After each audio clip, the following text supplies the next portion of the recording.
E aí, pessoal, conforme eu falei, vou gravar hoje mais uma live, dando andamento. Boa noite, Etiane. Tamo junto aí mais uma vez. Marcelo, e aí, Tassiel já entrou também. Marcelo tava sumido, apareceu.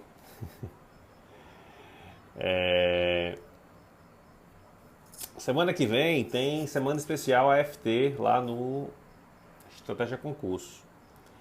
E como as dúvidas são muito grandes e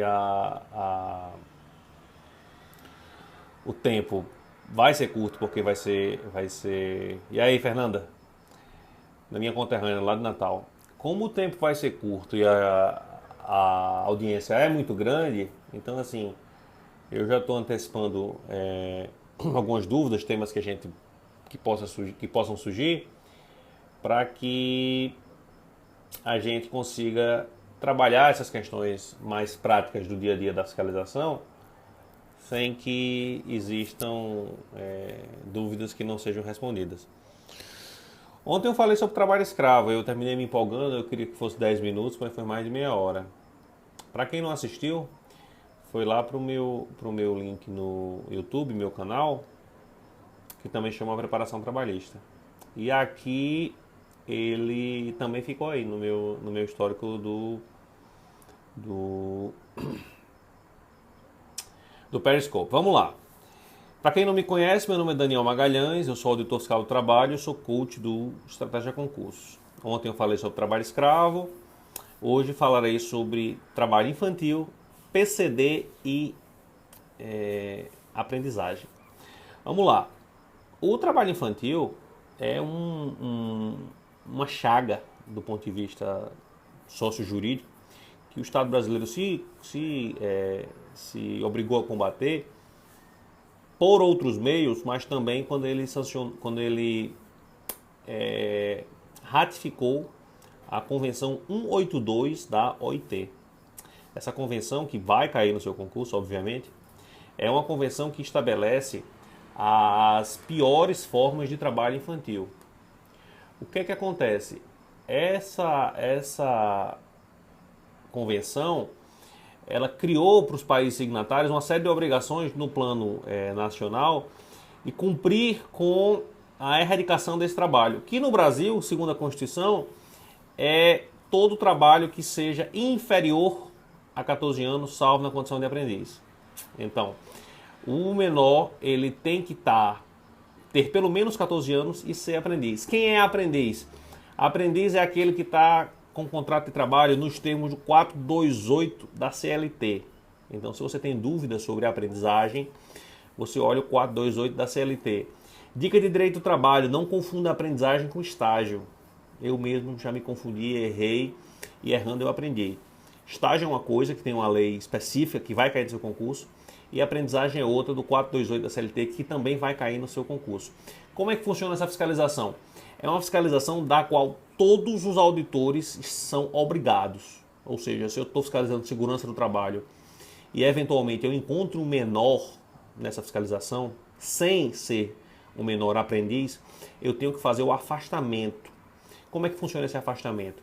Eu lavro um termo no qual eu determino o cessar daquela atividade do menor, sem prejuízo óbvio da sanção administrativa da autuação, e encaminho esse menor para um curso de aprendizagem.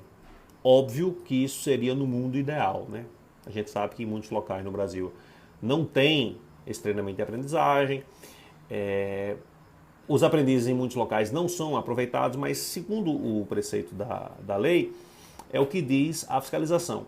E existe a fiscalização específica dessa atividade de menor aprendiz, de trabalho infantil, que aí seriam, por exemplo, operativos que são ações dedicadas a combater trabalho infantil.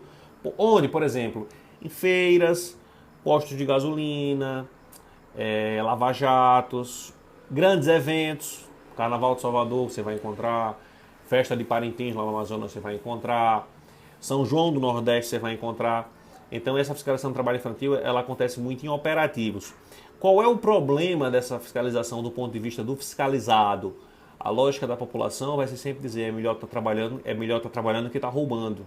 Mas a gente sabe que uma infância e uma adolescência perdida no trabalho é uma época que não volta. Então, assim, é uma batalha do Ministério do Trabalho e é uma bandeira que eu penso que tem sido cada vez mais levantada pelos órgãos que fazem parte dessa tutela do menor. Ministério do Trabalho, Ministério Público do Trabalho e Defensoria Pública da União também. E que cada vez mais tende a levar o nome do Ministério do Trabalho para assim, ao encontro do que a população deseja, né? Então, de certa maneira, é uma tarefa difícil, tanto quanto o trabalho escravo, e nem sempre encontra o respaldo que se deseja, porque as pessoas ainda pensam que é melhor o menor tá no trabalho do que tá roubando. Essa lógica é idiota, mas ela é muito presente. Uma vez, numa feira lá em Manaus, uma feira de rua, eu estava fiscalizando num operativo desse, era época de Dia da Criança. Aí tinha um menino, pequenininho, devia ter um magrinho, não tinha 10, 12 anos aquele menino. O menino tinha uma destreza com a faca. Ele pegava um peixe daquele, abria o dorso do peixe, tirava a escama, tirava a barbatana. Ele tratava o peixe em questão de minutos. E aí eu cheguei, não estava identificado, né? Mas eu já tenho essa cara que todo mundo sabe que eu sou... Ou acha que eu sou polícia, ou acha que eu sou auditor fiscal. Mas eu fiz... Esse menino aí, como é que é? Ele, não, meu filho, tá, o filho está trabalhando. Começou a trabalhar hoje. Aí eu fiz, e aí, Patrícia, boa noite. Aí eu fiz, começou a trabalhar hoje? Aí ele fez, eu fiz, pô, esse menino começou a trabalhar hoje, já trata um peixe assim. Aí ele fez, que sabe, né, tá no sangue. Aí eu fiz, tá no sangue, né? Um menino de 10 anos chegou assim com a faca, amolou e abriu o peixe assim, 2 segundos porque tá no sangue. Então assim, é muito comum a gente encontrar essa lógica, mas óbvio que é uma bandeira que a gente tem que levar e como auditor fiscal a gente tem que combater o trabalho infantil, tentando sempre preservar uma infância e uma adolescência dentro dos ditames do que se espera para essa fase da vida. Outra fiscalização que anda junto com a fiscalização do trabalho infantil é o da pessoa com deficiência. O fundamento dela vai se encontrar na Lei de Benefícios Previdenciários, Lei 8213. Eu nunca fiscalizei esse atributo, mas eu sei que as empresas acima de 100 empregados, elas têm que ter, acima de 100, elas têm que ter 5% da força de trabalho com pessoas com deficiência. Pessoas com deficiência ou reabilitados. Então, assim, é interessante a gente notar que quando a gente está se referindo à fiscalização trabalhista, a gente está sempre tangenciando outros conteúdos. Por exemplo, no trabalho infantil, no trabalho escravo, a gente está tangenciando conteúdos de direito internacional. Agora, ontem no trabalho escravo, a gente vê muito penal. Não estou dizendo que ninguém vai estudar penal, estou só fazendo um paralelo. Daqui a pouco uma pessoa pergunta, tem que estudar penal? Calma. Agora na fiscalização do PCD, a gente já vê uma lei previdenciária. E pode ser um PCD, uma pessoa com deficiência, que esse termo nem é tão mais usado, mas no Ministério do Trabalho ainda se usa esse termo, ou alguém que seja reabilitado. Uma pessoa que, por exemplo, sofreu um acidente de trabalho, perdeu capacidade X para exercer alguma atividade, e aí ela é reabilitada. Vamos supor, o cara era operador de guindaste, se acidentou, não pode mais subir no guindaste por conta de algum problema na coluna, coloca um cara para ser operador de empilhadeira. Vamos assim supor que fosse possível essa ideia. Então essa pessoa também entraria por essa cota. E em último lugar existe a fiscalização da aprendizagem. Como é a aprendizagem? São esses contratos que são entre pessoas de 14 a 24 anos, salvo o deficiente, que pode ir além dos 24 anos, e que trabalham em atividades técnico-educativas, ou seja, a pessoa vai trabalhar numa empresa e recebe, eu estou falando de maneira bem informal, tá? Quem quiser detalhe, é 428 da CLT.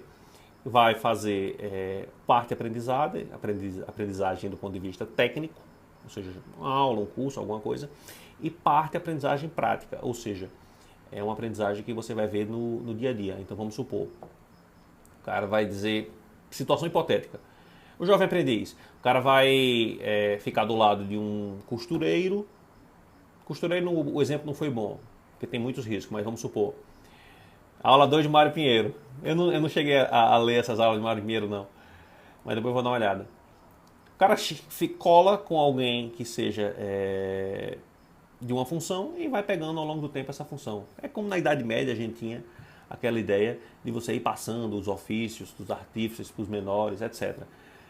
Seria mais ou menos essa lógica da aprendizagem. São fiscalizações que andam juntas. Infantil Aprendizagem PCD é um projeto e hoje o Ministério do Trabalho trabalha por projetos. Então esse projeto, quem trabalha com fiscalização nesse segmento geralmente pega as três atribuições. É isso. Ontem me perguntaram e eu não consegui responder. Aliás, perguntaram depois por inbox. Seguinte, se a gente tem um treinamento quando a gente entra no Ministério do Trabalho, tem treinamento muito bom. Eu fiz um treinamento na administração pública, foi o maior treinamento que eu já fiz e bem mais bacana. O mais bacana de todos. Foram quase 6 meses de curso. A gente fez 1 mês e meio em Manaus, 1 mês e meio em Brasília, 1 mês e meio em Manaus, umas 3 semanas em Brasília e voltou para mais 1 mês e meio em Manaus. E assim, fizemos fiscalizações assessoradas por colegas, tivemos especialistas nas mais diversas áreas, mineração, construção, trabalho em altura, caldeiras, e já respondo sua pergunta. E dos mais variados segmentos, e assim, nem na Petrobras, que eu fiz curso de formação na Petrobras também, que é reputada por uma instituição que treina bem os profissionais, eu tive um treinamento tão bom quanto o Ministério do Trabalho.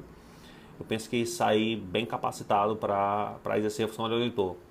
Quem entrar, ainda que não tenha conhecimento prévio da parte prática da fiscalização, e quase ninguém tem, na verdade é essa, quase ninguém tem, a gente é muito bem treinado. Se o concurso é complexo, ora, concurso fácil hoje não tem, né? Mas é realizável, é factível, é isso que eu tenho sempre dito a quem eu acompanho, a quem é meu coach, ou quem interage comigo nas redes sociais, quem me segue nas mais variadas mídias que a gente interage.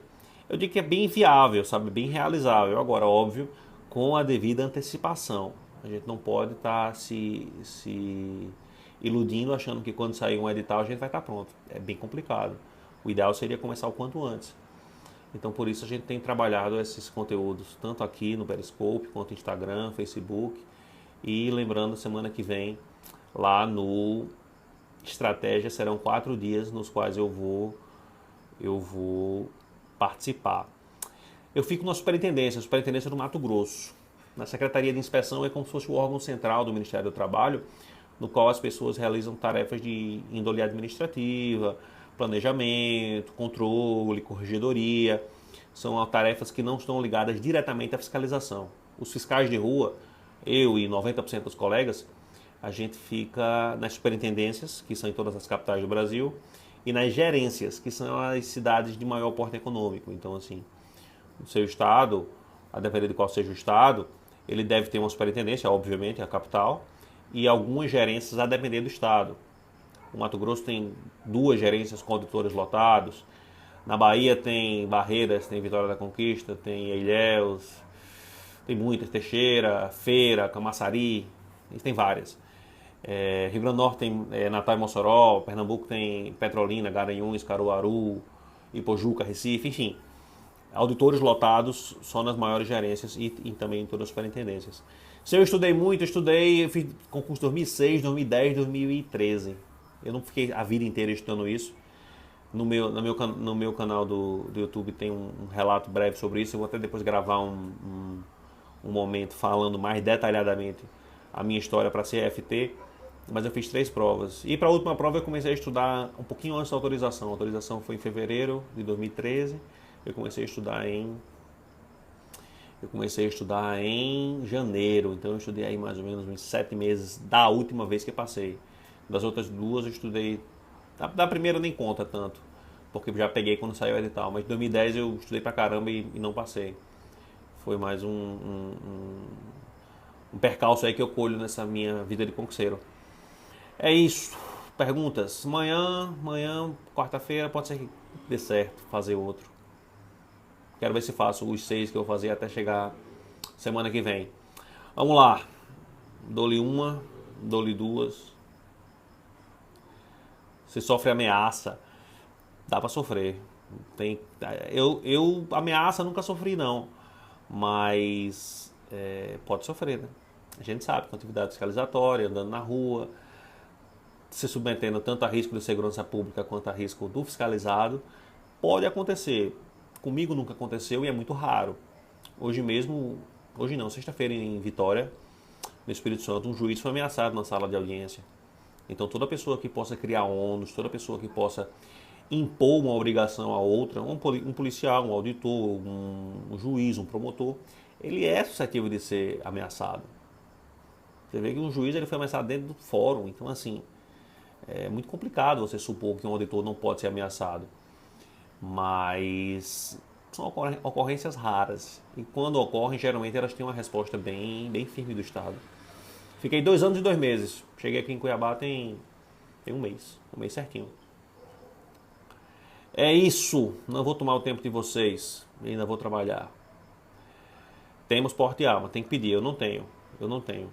Mas tem que pedir. Se você quiser, só dar entrada no processo que você reconhece. Você consegue. Gostei muito de Manaus. Sou fã do Amazonas. Conheço ali, eu diria quase tudo porque o estado é 15% do Brasil, mas conheço Manaus, Humaitá, Itacoatiara, toda a grande Manaus, Boca do Acre, Lábrea, Santa Isabel do Rio Negro. Eu conheço muito o estado do Amazonas. Gosto muito. Sou fã da Amazônia, tanto quanto do Nordeste. Mas antes de tudo, amo esse país. É isso, pessoal. Muito obrigado pela atenção, viu? Um abraço. Estudem muito. Tchau, tchau.